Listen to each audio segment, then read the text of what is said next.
All right, welcome to topic 6, where we are tackling reform movements and social justice. So your first discussion deals with the movement for abolition of slavery and Christianity. And shockingly, not all Christians were pushing for abolition. Appalling. But Frederick Douglass in 1852 said, "Slavery brands your republicanism as a sham, your humanity as a base pretense, and your Christianity as a lie." So there you go. That's from this book, Indivisible by Joel Richard Paul. He talks about the movement for abolition. And then also, discussion question 2 has you looking at education and its importance since before the formal founding of our country. And in 1787, while the delegates were in Philadelphia creating a new constitution in July of 1787, we have this Northwest Ordinance enacted. And it was what we needed. We're expanding west. We've discovered land. And so how do we deal with all this new land mass? How do we populate it? How do we govern it?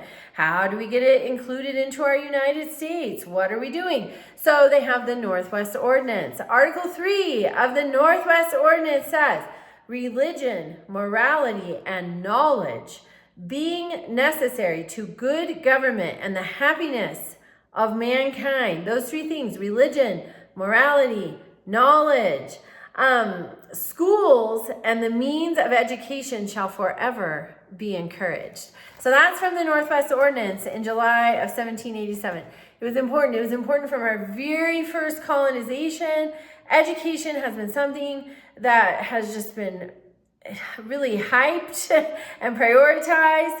And why is that? There is no other government in the history of the world quite like ours.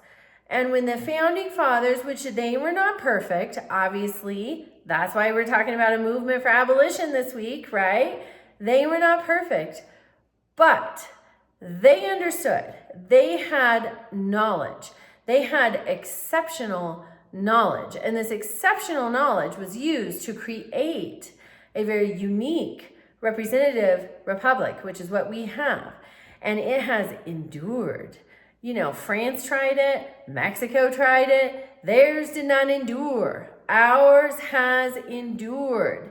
And it's this knowledge that they worked to achieve that I think made all the difference. And I think they had an inkling that that made all the difference. And that's why education has been so prioritized. And not just formal school education. Schools definitely have been prioritized, but also spend some time reading books.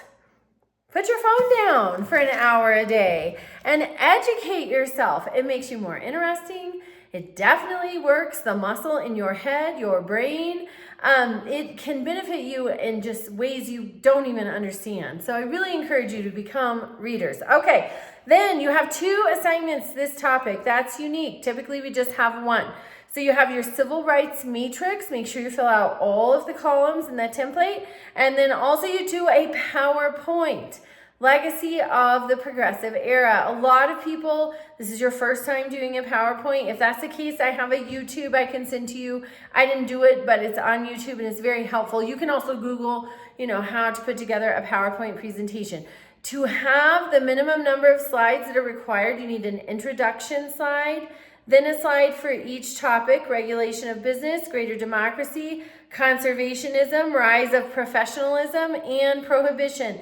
Then you need a conclusion slide and your references slide. Then you have more than the minimum 7, you have 8, and you're all set. Also, we have a quiz, and remember participation. This is topic 6 of 7. So if you have missing or late assignments or quizzes, please reach out to me. I'm happy to reassign those to you. You can submit them for full credit opportunities. Just reach out to me. Have a great week.